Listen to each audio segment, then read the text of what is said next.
And I'm going to take you through a little bit of a journey to begin with, and then starting to focus on what is language planning and where does it fit with language revitalisation. And I've opened up the statement here, te whakarauora reo. Some of you may not have come across the concept of whakarauora reo. It's a relatively new word, but it's an old word at the same time. It's an old concept, but it's been used in this context. But for me, it's about revitalisation of Māori language revitalisation. And I put that there because there's two ways we can look at the word revitalisation. So one way, the first revitalisation is what you could call common language interpretation. So the common language interpretation of the word revitalisation means to give strength, to, what's some other meanings? Revitalisation, embolden, empower. Those are all concepts that we relate to with revitalisation. Eh? Language revitalisation doesn't necessarily relate to common language use or meaning of revitalisation. In sociolinguistic terms, it has a specific meaning. And that's what I'm going to be talking about. So koera tērā. Pai? Whakarauora. I won't go into whakarauora reo because that's a much larger explanation, and it's a very beautiful kōrero, and maybe there'll be a time where we'll be able to spend time looking at the meaning of the word, the original meaning of the word. So I'm going to start at a point where, remember when Christmas was talking about 1975, what was happening in 1975, what were some of the things? Māori Language Week. Before Māori Language Week there was Māori Language Day, petition, ne? So, and then 1975 also, he no te tehi kaupapa I puta I te rātou? Land March? In Christmas, Ruakere, ne? Te kura reo rua. So the bilingual unit based in Ruakere, although quite often Ruakere refers to it as 1978 when it was made officially, it actually began in 1975. But that time of the 1970s, some of you around then, the 1970s was a huge groundswell of awareness to what was happening with our reo. And part of that was this work that was done by a person by the name of, who did this research? Sociolinguistic Survey of Māori Language? Richard Benton. From 1973 to 1979, 6,400 families, household heads, and 33,000 individuals, more than 33,000 individuals, were individually interviewed to gauge what their level of language proficiency was, and a whole range of other questions that were asked. There has been nothing even that comes close to the level. It took them, well, you can see, 6 years to it took them, I think, 4 years together to do all of the interviews, and then to collate all of the information and the data that came through into 1979. Ka pai? So, and the information that I go to in 1991, Richard Benton reworked some of the figures and came across something that I think is quite important for us to understand. Christmas spoke about there was one key thing that drove the loss of language from our communities. What was that? Okay, let's look at this. So, this is the I don't know what you like at reading graphs. Along the bottom axis is the year that people were born. So in 1991, when Richard Benton came out with his report, how old were the people that were born in 1900? 91 years old. And then from 0 to 100 is the percentage of people who are able to speak and speak reo Māori and to hold a decent conversation in reo Māori. Perhaps the reason why those figures are really important is that prior to 1970, was reo Māori taught as a spoken language in school?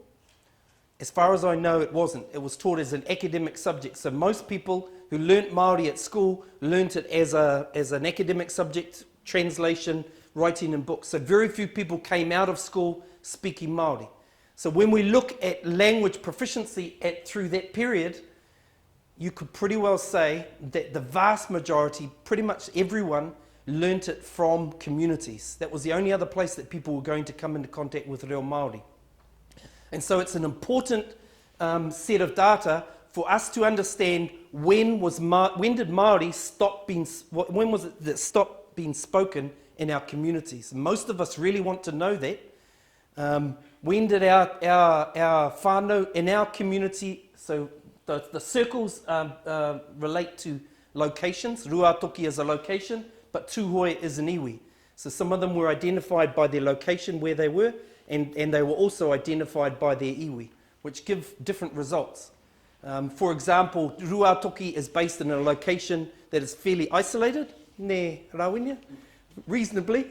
Not as isolated as some places in Tūhoe, but for Tūhoe, many Tūhoe moved to urban environments as well, so that skews some of the figures. This is what it looks like, and we've got te kao, te hapua, whakatāne.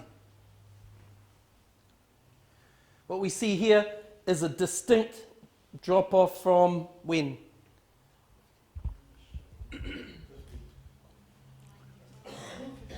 From about the time of what was happening in the late 30s? The Second World War. Ne? Second World War. Now, we also need to factor in that for people that were born in 1945, they didn't necessarily learn to speak Māori in 1945 and then it stopped being spoken. For most people, if they learned to speak Māori up until maybe 10 years old, then they were able to maintain that reo beyond that period. So we're talking probably about 10 years before that, which takes 1945 to 1935. Does that make sense? Now we're going to move to another part of the country. Te Aupōuri, Te Rarawa, Ngāti Porou, Ngāpuhi and Kahungunu.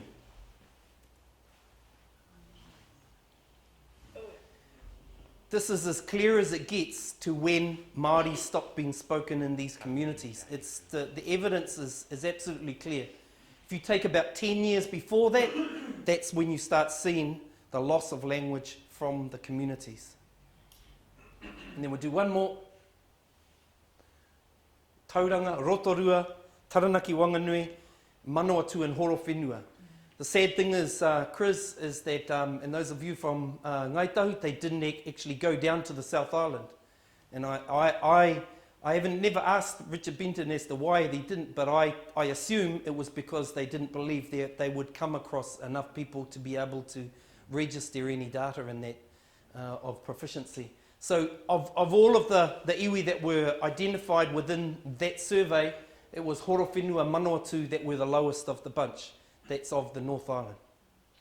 Pātai? Yeah. Has there been any correlation done between iwi and their relationship to the Crown, like how they adopted a relationship with the Crown versus stayed separate? There are a whole lot of factors. It's very difficult to nail down one specific factor that led to the loss of language that was being spoken in their communities. But I'm just about to show you another piece of data that pretty much aligns well to what was going on. If we look at the urban and rural, so the ski slope we see here, the green is Māori living in rural environments, and the yellow is are the Māori that are in urban environments. So we see a dramatic shift of Māori from rural environments, many of them isolated, particularly up Taitokero, East Coast, all of those places that were quite isolated communities where reo survived well, they shifted to town. And they shifted to town because they got given Māori affairs housing, jobs, a whole range of things that they just weren't able to access in their home areas, in their rural areas. So that is pretty conclusive as to what's happening in terms of the shift. If we look at all of those figures and then take the average, again, it's not all of the thing, but it's not all of the data, but it's pretty well close. It matches very closely the urbanisation. So if you look at the red line is that ski slope of urbanisation, and the the shift to town was the loss of communities being able to maintain their language themselves. If you think about it, Charisma made the point in 1913, how many children could speak Māori?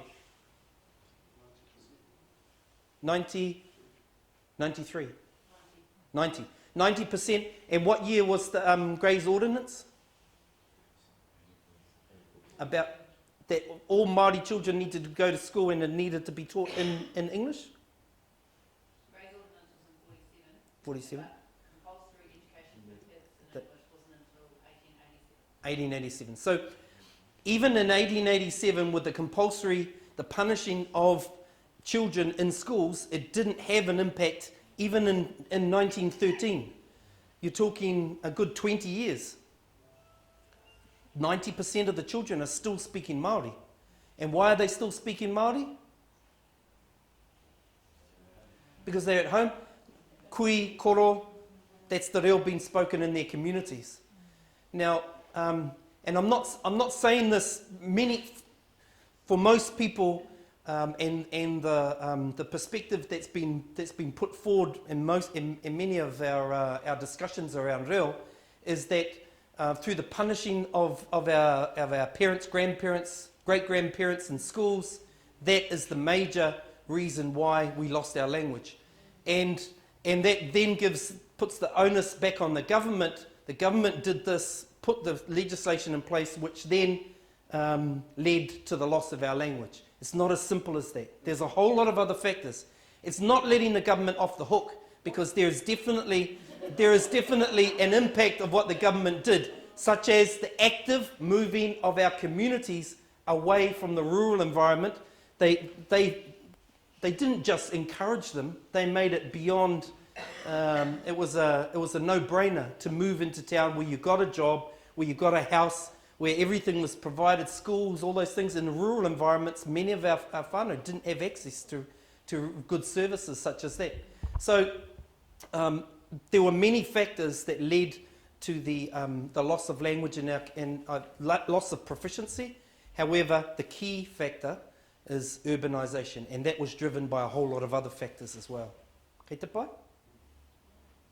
The point that I'd like to make, and the reason why I'm showing you this at the beginning, is that all of the activities we've been doing is about building critical mass. We're not necessarily building communities.